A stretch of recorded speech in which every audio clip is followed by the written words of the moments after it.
Hello everyone. About president, आज हम president के बारे में पढ़ेंगे and this will cover almost everything you need to know about the president.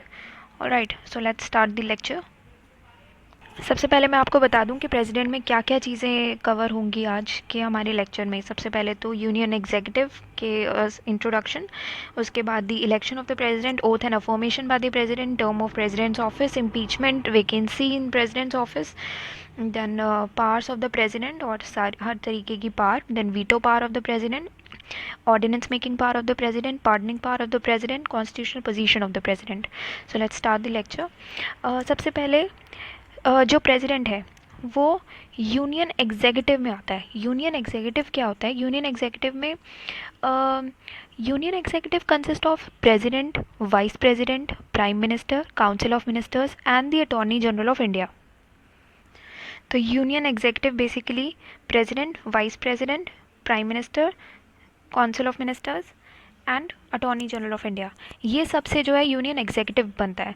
अब यूनियन एग्जीक्यूटिव जो होता है वो आर्टिकल 52 से लेकर 78 आर्टिकल तक रहता है। ऑलराइट, और पार्ट 5 ऑफ द कॉन्स्टिट्यूशन जो है उसमें आता है यूनियन एग्जीक्यूटिव। ऑलराइट, और प्रेसिडेंट जो होता है उसको head of the Indian state भी कहते हैं and he is the first citizen of India and he is the symbol of unity, integrity and solidarity of the nation. So आपको ये चीज़ें ध्यान रखनी है, ये बहुत इंपॉर्टेंट है कि 52 अमेंडमेंट से 78 अमेंडमेंट तक आता है और यूनियन एग्जीक्यूटिव में ये सब आते हैं, जिसमें से आज हम प्रेसिडेंट के बारे में पढ़ रहे हैं बेसिकली। अब हम जानते हैं कि प्रेसिडेंट का इलेक्शन कैसे होता है। अब इलेक्शन के बारे में हम थोड़ा सा पढ़ते हैं। इलेक्शन प्रेसिडेंट का कौन करता है? President is elected by electoral college. Electoral college से इलेक्ट होता है प्रेसिडेंट। अब इस इलेक्टोरल कॉलेज में कौन कौन आते हैं? इलेक्टोरल कॉलेज में सबसे पहले तो जितने भी आएंगे सब इलेक्टेड मेंबर्स ही आएंगे। जो भी प्रेसिडेंट को इलेक्ट करेंगे ना वो ऑलरेडी इलेक्टेड मेंबर्स होंगे। तो सबसे पहले कौन सा होगा? सबसे पहले जो होंगे वो होंगे elected members of both the houses of parliament. दोनों हाउसेस के, मतलब कि लोकसभा और राज्यसभा, दोनों हाउसेस के जो इलेक्टेड मेंबर्स हैं वो आएंगे elected members of both houses of the parliament. सबसे पहले तो वो होंगे पार्ट ऑफ इलेक्टोरल कॉलेज। दूसरे नंबर पे कौन है? Elected members of the legislative assemblies of the state. तो legislative assemblies of the state, इनके मेंबर जो होंगे वो होंगे इलेक्टोरल कॉलेज के पार्ट। अब लेजिस्लेटिव असेंबली क्या होता है? लेजिस्लेटिव असेंबली होता है विधानसभा। बेसिकली मैं आपको छोटा सा इंट्रोडक्शन दे देती हूँ। इसमें स्टेट लेजिस्लेचर जो होता है उसमें दो पार्ट होते हैं, एक तो होता है विधानसभा, एक होता है विधान परिषद। विधानसभा जो होता है वो होता है लेजिस्लेटिव असेंबली और विधान परिषद जो होता है वो होता है लेजिस्लेटिव काउंसिल। अब हमारे इंडिया में कई तरीके की कुछ स्टेट्स में जो है वो तो बाई कैमरलिज्म है और कुछ स्टेट में यूनी कैमरलिज्म है। बाई कैमरलिज्म क्या होता है? जहाँ पर दोनों हाउसेज होते हैं, विधान परिषद भी होता है, विधानसभा भी होता है, मतलब कि लेजिस्लेटिव असेंबली भी है, लेजिस्लेटिव काउंसिल भी है। और कुछ स्टेट ऐसे हैं जिसमें सिर्फ एक ही है उन दोनों में से। तो ये चीज़, तो उसमें से लेजिस्लेटिव असेंबली जो होती है, जो कि होता है विधानसभा, उसके इलेक्टेड मेंबर्स इलेक्टोरल कॉलेज में आते हैं। उसके बाद थर्ड जो आता है वो होते हैं elected members of the legislative assemblies of the union territories of Delhi and Puducherry. Basically जो लेजिस्लेटिव असेंबली है वो दो ही यूनियन टेरिटरी में है, जो कि है दिल्ली एंड पुडुचेरी। इन इन दोनों में ही, ये दोनों यूनियन टेरिटरीज़ के जो इलेक्टेड मेंबर्स हैं लेजिस्लेटिव असेंबलीज़ के, वो जो है इलेक्टोरल कॉलेज फॉर्म करेंगे। अब इलेक्टोरल कॉलेज में और जो प्रेसिडेंट का इलेक्शन है ना, बेसिकली उसमें कोई भी नॉमिनेटेड मेंबर जो है ना, इन तीन सिचुएशन का जितने भी नॉमिनेटेड मेंबर्स हैं वो लोग पार्ट नहीं लेंगे, सिर्फ इलेक्टेड मेंबर्स ही पार्ट ले सकते हैं। और जो प्रेसिडेंट का इलेक्शन होता है, it is on the basis of proportional representation system by single transferable vote.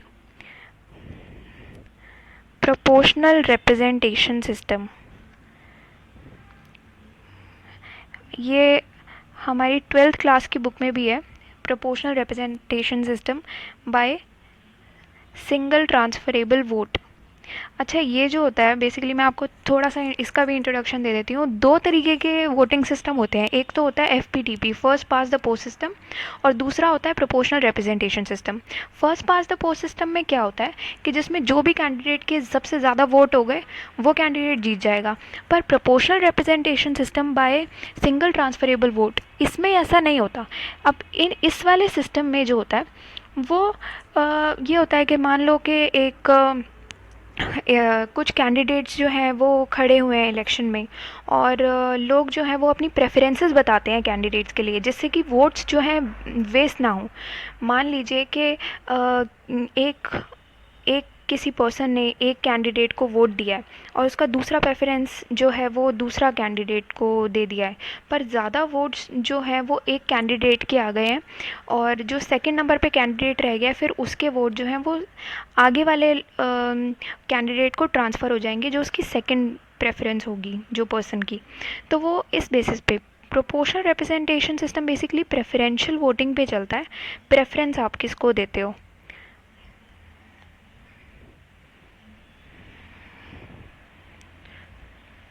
और ये जो वोटिंग होता है ये थ्रू सीक्रेट बैलेट होता है।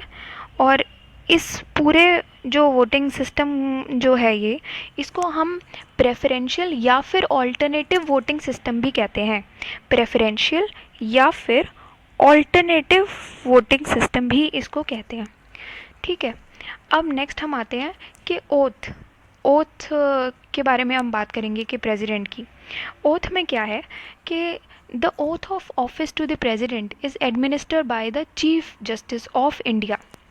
अब जब भी प्रेसिडेंट को ओथ दिलवानी होती है तो कौन उसको ओथ दिलवाता है।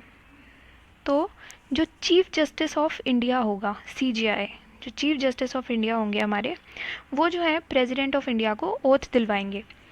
और अगर मान लीजिए किसी सिचुएशन में सीजीआई जो है, सीजीआई प्रेजेंट नहीं है, तो सीजीआई के एब्सेंस में जो सीनियर मोस्ट सीनियर जज ऑफ द सुप्रीम कोर्ट जो होंगे, सीनियर जज सुप्रीम कोर्ट के जो होंगे, वो ओथ दिलवाएंगे प्रेसिडेंट ऑफ इंडिया को।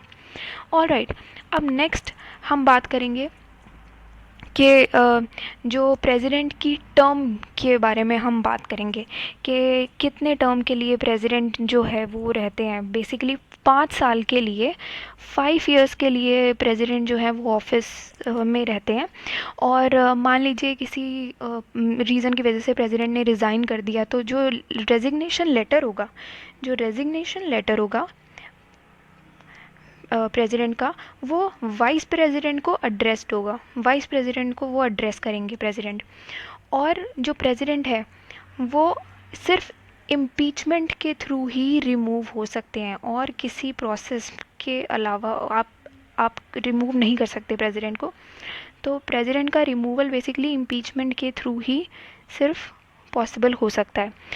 और प्रेसिडेंट जो है वो अपने ऑफिस में रह सकता है जब तक उसका सक्सेसर जो है, मतलब कि जो उनके बाद प्रेसिडेंट का ऑफिस रिज्यूम करेंगे, वो जब तक ऑफिस में नहीं आते हैं तब तक प्रेसिडेंट जो है तब तक अपने ऑफिस में रह सकता है। और प्रेसिडेंट जो है वो एलिजिबल होता है दोबारा से इलेक्शन में पार्टिसिपेट करने के लिए। और प्रेसिडेंट को आप बेसिकली कितने भी टर्म्स के लिए इलेक्ट कर सकते हैं। अब हम बात करेंगे इम्पीचमेंट की। इम्पीचमेंट में क्या है, आप प्रेसिडेंट को इम्पीच तभी कर सकते हैं, मान लीजिए प्रेसिडेंट ने वायलेशन कर दिया कॉन्स्टिट्यूशन का, तो उस केस में हम प्रेसिडेंट को इम्पीच कर सकते हैं। अब इम्पीचमेंट का जो प्रोसेस होता है वो होता कैसे है कि प्रेसिडेंट का जो इम्पीचमेंट प्रोसेस है, इसको आपको 1/4 मेंबर ऑफ द हाउस के 1/4 मेंबर्स जो हैं वो साइन करेंगे, उनसे साइन करवाना है। अगर वो साइन कर देते हैं और उसके बाद प्रेसिडेंट को 14 डे नोटिस जो है पहले देना पड़ेगा। 14 दिन का जो नोटिस है ना, सबसे पहले देना पड़ेगा आपको प्रेसिडेंट को, और 1/4 मेंबर्स ऑफ द हाउस ये साइन करेंगे। अब जो रेजोल्यूशन पास होगा, जो रेजोल्यूशन होगा वो 2/3 total membership of the house से पास होना होगा। जो रेजोल्यूशन है it should be pass by 2/3 member of the house. और ये जो है फिर ये दूसरे हाउस को पास होगा, उसके बाद ये रेजोल्यूशन जो है दूसरे सेकंड हाउस को पास होगा, जो कि फिर सेकंड हाउस जो है वो चार्जेस को इन्वेस्टिगेट करेगा कि प्रेसिडेंट के ऊपर जो चार्जेस लगे हैं वो वैलिड हैं या नहीं है, तो उसकी पूरी इन्वेस्टिगेशन होगी। और प्रेसिडेंट जो है इस पूरे जो इन्वेस्टिगेशन है इसमें प्रेजेंट रह सकता है, वो अपीयर भी हो सकता है और वो अपने आप को रिप्रेजेंट भी कर सकता है। और if the other house also passes the impeachment resolution bye 2/3 majority, अब जो ये सेकेंड हाउस है अगर ये भी 2/3 मेजॉरिटी से वो रेजोल्यूशन को पास कर देता है, इम्पीचमेंट का जो रेजोल्यूशन है उसको पास कर देता है, 2/3 majority of the total membership, तो प्रेसिडेंट जो है फिर उसको रिमूव कर दिया जाएगा, तो उसका इम्पीचमेंट हो जाएगा। ऑलराइट। और इसमें मैं आपको एक और बात बता दूं कि इम्पीचमेंट का जो प्रोसेस होता है इसमें ये एक बेसिकली क्वासी जुडिशियल प्रोसेस है, एक क्वासी जुडिशियल प्रोसेस है। अब इसमें क्या होता है कि इसमें जितने भी नॉमिनेटेड मेंबर्स होते हैं ऑफ आइदर हाउस, दोनों में से किसी भी हाउस के जो नॉमिनेटेड मेंबर्स हैं वो पार्टिसिपेट कर सकते हैं प्रेसिडेंट के इम्पीचमेंट में, पर वो उसके इलेक्शन में पार्टिसिपेट नहीं करते, ये आप ध्यान रखिएगा। इलेक्शन में तो सिर्फ सारे इलेक्टेड मेंबर्स पार्टिसिपेट करते थे, पर जो इम्पीचमेंट का प्रोसेस होता है प्रेसिडेंट का उसमें सारे नॉमिनेटेड मेंबर्स भी पार्टिसिपेट कर सकते हैं। और जो इलेक्टेड मेंबर्स होते हैं लेजिस्लेटिव असेंबलीज ऑफ स्टेट्स और union territories of Delhi and Puducherry, ये लोग पार्टिसिपेट नहीं करते हैं इम्पीचमेंट में, जबकि वो इलेक्शन में पार्टिसिपेट करते थे। तो ये चीज़ें आप दोनों ध्यान रखिएगा कि इसके प्रेसिडेंट के इम्पीचमेंट के प्रोसेस में नॉमिनेटेड मेंबर्स दोनों में से किसी भी हाउस के पार्टिसिपेट कर सकते हैं। अब नेक्स्ट हम बात करते हैं कि जब वैकेंसी हो जाती है, अब मान लीजिए कि प्रेसिडेंट ने रिज़ाइन कर दिया या उनको हटा दिया गया या उनकी डेथ हो जाती है या फिर इस तरीके की कोई सिचुएशन आ जाती है, तो इलेक्शन जो होते हैं, अब जैसे ही वैकेंसी आ गई है तो वैकेंसी के 6 महीने के अंदर अंदर इलेक्शन हो जाने चाहिए। वैकेंसी के 6 मंथ्स के अंदर अंदर दोबारा से इलेक्शंस जो हैं वो हेल्ड हो जाने चाहिए। तब तक के लिए, अब मान लीजिए जब तक प्रेसिडेंट नहीं है, मान लीजिए किसी वजह से हमारे प्रेसिडेंट की कभी कोई प्रेसिडेंट की डेथ हो गई हो, तो तब तक के लिए जो वैकेंसी है वो वाइस प्रेसिडेंट पूरी करेंगे, तब तक उनकी सीट पर वाइस प्रेसिडेंट बैठेंगे। और बाय चांस किसी रीज़न से वाइस प्रेसिडेंट भी नहीं है तो जो हमारे चीफ जस्टिस, अगर वाइस प्रेसिडेंट नहीं है तो फिर हमारे चीफ जस्टिस ऑफ इंडिया बैठेंगे, CJI बैठेंगे। और मान लीजिए अगर CJI भी नहीं है तो उस केस में जो सीनियर मोस्ट जज होंगे सुप्रीम कोर्ट के जो सीनियर मोस्ट जज जो होंगे वो प्रेसिडेंट के ऑफिस में बैठेंगे। ऑलराइट। अब हम बात करते हैं पावर्स ऑफ द प्रेसिडेंट, कि प्रेसिडेंट की पावर्स कौन कौन सी हैं। तो कौन कौन सी पावर है? Executive, legislative, financial, judicial, diplomatic, military, emergency. ठीक है, मैं आपको जल्दी से बता देती हूँ ये पावर्स में है क्या क्या। अब जैसे एग्जीक्यूटिव पावर की बात करते हैं तो एग्जीक्यूटिव पावर में क्या आएगा कि प्रेसिडेंट जो है वो अटॉर्नी जनरल ऑफ इंडिया को अपॉइंट करते हैं, और and attorney general of India holds the office during the pleasure of the president. ठीक है जी, तो इनका अटॉर्नी जनरल ऑफ इंडिया का जो अपॉइंटमेंट है वो प्रेसिडेंट करेंगे। और जो और किस किस का करेंगे? Controller and auditor general of India, CJI का controller and auditor general of India क्या हो गया। अब चीफ इलेक्शन कमिश्नर हो गया, चीफ इलेक्शन कमिश्नर और भी इलेक्शन कमिश्नर जो हैं उनका भी, और चेयरमैन और members of the UPSC, governors of the state, और chairman and members of the finance commission, इन सब का भी अपॉइंटमेंट जो है वो प्रेसिडेंट करते हैं। अब आते हैं हम लेजिस्लेटिव पे। लेजिस्लेटिव में क्या होता है कि प्रेसिडेंट की पहले परमिशन लेनी पड़ती है अगर हम कोई भी पार्लियामेंट में बिल इंट्रोड्यूस कर रहे हैं, मान लीजिए कोई सर्टन बिल है, उसको अगर हम पार्लियामेंट में प्रेजेंट कर रहे हैं तो आपको प्रेसिडेंट की परमिशन लेनी पड़ेगी। जैसे कि मैं आपको एक एग्जांपल देती हूँ, bill involving expenditure from the consolidated fund of India.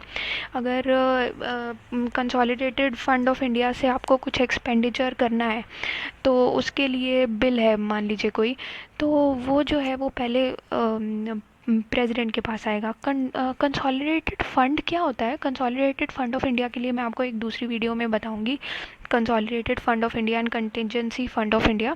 पर अभी शॉर्ट में अगर मैं आपको थोड़ा सा बता दूं तो इसमें basically consolidated fund of India में जितने भी मान लीजिए टैक्स है और जितने भी रेवेन्यूज़ जो हैं जो गवर्नमेंट ने रिसीव किए हैं, जितने भी लोन्स जो है बेसिकली गवर्नमेंट ने कहीं और से लिए हैं, या फिर कभी किसी को लोन पे किया और उसने वापस रीपे कर दिया लोन गवर्नमेंट को, तो वो जितना भी इकट्ठा होता है पैसा, वो जो होता है वो कंसोलिडेटेड फंड ऑफ इंडिया में आता है।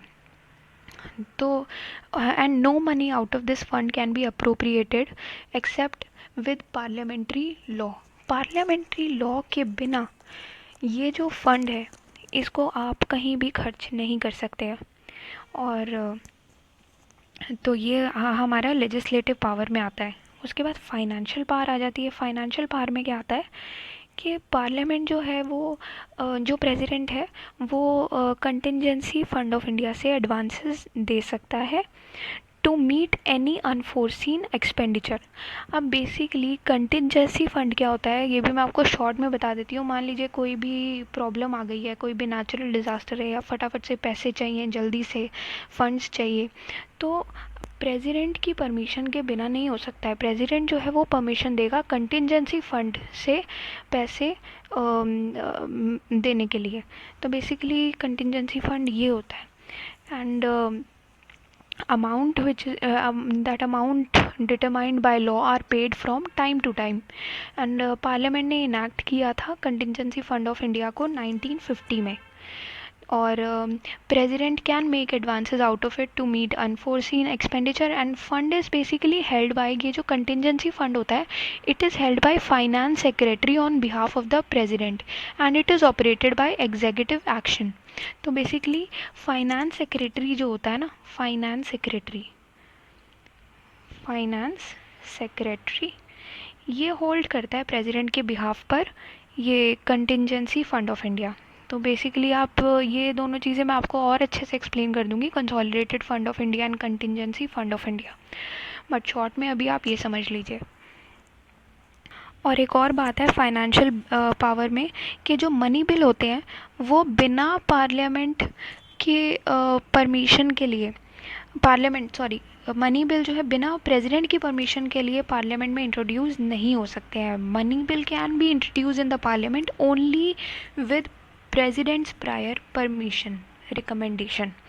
राइट, ये चीज़ आप प्लीज़ ध्यान रखिएगा। उसके बाद हम बात करते हैं जुडिशियल पावर्स की। जुडिशियल पावर में क्या आता है कि जो चीफ जस्टिस हैं और जो high court and supreme court के जो जजेस हैं, चीफ जस्टिस एंड जो high court and supreme court के जो जजेस होते हैं उनका जो अपॉइंटमेंट है वो प्रेसिडेंट करते हैं। और he can seek advice from the supreme court on any question of law और फैक्ट। जैसे प्रेसिडेंट को कोई भी एडवाइस चाहिए तो सुप्रीम कोर्ट से वो एडवाइस ले सकते हैं। जबकि जो एडवाइस सुप्रीम कोर्ट ने दी है ये बाइंडिंग नहीं होती है प्रेसिडेंट पे। मतलब प्रेसिडेंट मना भी कर सकता है कि जी मैं एडवाइस नहीं मानता, तो he is not, that advice is not binding on the president. और प्रेसिडेंट जो है वो पार्डन भी कर सकता है।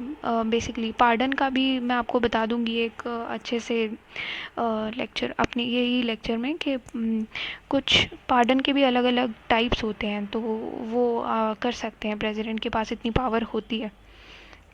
उसके बाद हम आ जाते हैं अपनी डिप्लोमेटिक पावर्स पे। डिप्लोमेटिक पावर्स में क्या होता है, जो इंटरनेशनल ट्रीटीज़ और अग्रीमेंट्स होते हैं वो प्रेसिडेंट के बिहाफ पर कंक्लूड हो सकते हैं। अब मान लीजिए किसी रीज़न की वजह से प्रेसिडेंट नहीं है तो उनके बिहाफ पर ही सारे जो इंटरनेशनल ट्रीटीज़ और एग्रीमेंट्स होते हैं वो उनके बिहाफ पर नेगोशिएट किए जाते हैं। नाम जो होता है, सिग्नेचर जो होते हैं प्रेसिडेंट के आते हैं। However they are subject to the approval of the parliament. पर अप्रूवल जो है वो पार्लियामेंट से लेना पड़ता है।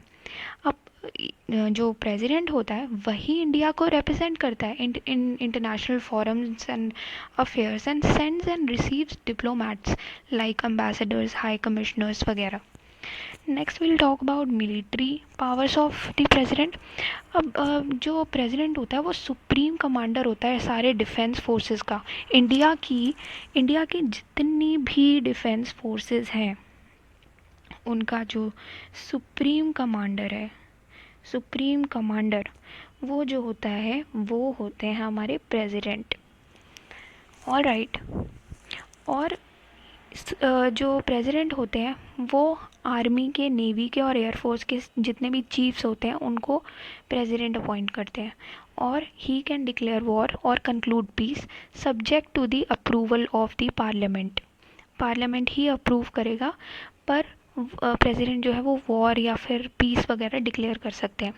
उसके बाद हम आते हैं अपनी एमरजेंसी पावर पे। एमरजेंसी पावर्स कौन सी होती हैं? अब नॉर्मल पावर तो मैंने आपको बता ही दी है सारी, तो कुछ एक्स्ट्रा ऑर्डिनरी पावर्स भी मिली होती हैं प्रेसिडेंट को, जिसमें आती है एक तो नेशनल इमरजेंसी आ जाती है। इमरजेंसी पावर्स में आपको बता देती हूँ कि इसमें एक तो नेशनल इमरजेंसी आती है, national emergency, then president's rule, और जो थर्ड पावर आ जाती है वो होती है फाइनेंशियल इमरजेंसी। तो ये तीन आ जाती है, financial emergency, presidents rule and national emergency. ये तीन पावर आ जाती है। इनके बारे में भी मैं आपको और डिटेल में बता दूंगी। बेसिकली कुछ क्वेश्चंस में ना ये बहुत क्वेरी होती हैं लोगों की, जिसमें वो पूछते हैं नेशनल इमरजेंसी और प्रेसिडेंट्स रूल में क्या डिफरेंस है। तो ये चीज़ें जो है थोड़ी सी ध्यान रखने वाली हैं, वो मैं आपको अपने नेक्स्ट लेक्चर में बता दूंगी। नेशनल इमरजेंसी और प्रेसिडेंट रूल में थोड़ा सा डिफरेंस। नेशनल इमरजेंसी जो है इट इज़ आर्टिकल 352। ये मैंने आपको एक लेक्चर में मैं आपको पढ़ा चुकी हूँ ऑलरेडी नेशनल इमरजेंसी के बारे में। It is article 352। जो प्रेसिडेंट्स रूल आता है it is under article 356 and article 365। इन दोनों के अंडर आता है प्रेसिडेंट रूल। और जो फाइनेंशियल इमरजेंसी है, फाइनेंशियल इमरजेंसी जो है आर्टिकल 360 के अंडर आता है, 360। तो ये तीन आप आर्टिकल्स ध्यान रखिए। Next will come to the veto power of the president. Veto power जो होती है प्रेसिडेंट की, अब उसके बारे में बात करेंगे। तीन तरीके की वीटो पावर होती है। एक तो होती है एब्सोल्यूट वीटो, एक होती है सस्पेंसिव वीटो एंड तीसरी होती है पॉकेट वीटो। अब ये क्या होती है बेसिकली? एब्सोल्यूट वीटो क्या होती है कि withholding assent. Absolute veto basically means withholding assent to the bill, withholding assent to the bill passed by the legislature. Withholding, अब मान लीजिए कि लेजिस्लेचर ने कोई बिल पास किया है, तो उस पर जो असेंट देना होता है, अपनी रजामंदी देनी होती है, तो प्रेसिडेंट ने वो नहीं दी रजामंदी, वो नहीं, उनके पास एक चॉइस होती है कि उसको विद होल्ड करने का। ठीक है, तो ये तो हो गया एब्सोल्यूट वीटो। उसके बाद होती है सस्पेंसिव वीटो। सस्पेंसिव वीटो में क्या होती है कि which suspensive veto basically can be overridden by the legislature with an ordinary majority. जो लेजिस्लेचर है उसके पास एक ये होता है कि जो प्रेसिडेंट की जो वीटो पावर होती है, सस्पेंसिव वीटो पावर, उसमें ये होता है लेजिस्लेचर के पास एक ये एक स्पेशल पावर हो जाती है कि वो ऑर्डिनरी मेजॉरिटी के थ्रू जो है वो सस्पेंसिव वीटो को ओवर रिडन कर सकते हैं, मतलब कि वो उसको खारिज कर सकते हैं बेसिकली। उसके बाद आती है पॉकेट वीटो। पॉकेट वीटो में क्या होता है कि जी कोई भी बिल पास हुआ है उसको प्रेसिडेंट ने अपनी पॉकेट में रखा और वो भूल गए, मतलब कि taking no action on the bill pass by the legislature, उस पर कोई एक्शन नहीं लिया प्रेसिडेंट ने। ये होता है सिंपल सा पॉकेट वीटो। उसके बाद अच्छा एक और वीटो है बेसिकली, हालांकि वो ये वाली जो वीटो पावर है ये क्वालिफाइड वीटो है बेसिकली, क्वालिफाइड वीटो कहते हैं। जो क्वालिफाइड वीटो होती है, मैं आपको एक एक्स्ट्रा उसके लिए बता रही हूँ, ये हमारे इंडिया में नहीं है बट अमेरिकन प्रेसिडेंट पे ये लागू होती है, इंडियन प्रेसिडेंट के केस में नहीं है ये। जिसमें क्या होता है कि क्वालिफाइड वीटो में it can be overridden by the legislature with a higher majority. तो ये है सिंपल। अब हम आते हैं ordinance making power of the president. Ordinance की मेकिंग की क्या पावर है कि प्रेसिडेंट जो है वो कोई भी ऑर्डिनेंस पास कर सकते हैं when the parliament is not in session. कोई भी, मान लीजिए प्रेसिडेंट ने कोई भी ऑर्डिनेंस दे दिया, तो he can promulgate any ordinance when the parliament is not in session. And these ordinances, अब ये जो ऑर्डिनेंस हुए हैं ये जो है वो अप्रूव होने चाहिए पार्लियामेंट के through with in 6 weeks from its री असेंबली। अब मान लीजिए पार्लियामेंट जो है वो दोबारा से असेंबली में आ जाता है, दोबारा से असेंबल हो जाता है, और उसके 6 हफ्ते के अंदर अंदर ये ऑर्डिनेंस को अप्रूव हो जाना चाहिए बाय दी पार्लियामेंट। और प्रेसिडेंट के पास ये भी पावर होती है कि वो किसी भी टाइम जो है वो ऑर्डिनेंस को विड्रॉ भी कर सकते हैं कि भाई मैंने विड्रॉ कर लिया, और ये हो भी चुका है, तो ये आप ध्यान रखिएगा। एंड ये जो ऑर्डिनेंस की जो बेसिकली पावर होती है ये आर्टिकल 123 के अंडर आती है। So it comes under article 123, so please keep that in mind. उसके बाद हम आ जाते हैं pardoning power of the president. Pardoning power of the president क्या है? PCR 3, ये मैंने एक कोड बनाया है basically pardoning power of the president के लिए। PCR 3, जिसमें P एक है, C एक है और R जो है वो 3 है। तो ये मैं आपको बता देती हूँ। सबसे पहली जो पार्डनिंग पावर है वो P मीन्स पार्डन। पार्डन में क्या है? पार्डन के अंदर जो प्रेसिडेंट को जो पावर होती है, अच्छा सबसे पहले जो ये पार्डनिंग पावर जो होती है ना पूरी, वो आती है आर्टिकल 72 के अंदर। तो ये आप आर्टिकल 72 के अंडर आता है ये pardoning power of the president. और इसमें क्या है, हाँ सबसे पहला तो पार्डन में क्या होता है, it removes both the sentence and the conviction and completely absolve the convict from all sentences, punishments and disqualifications।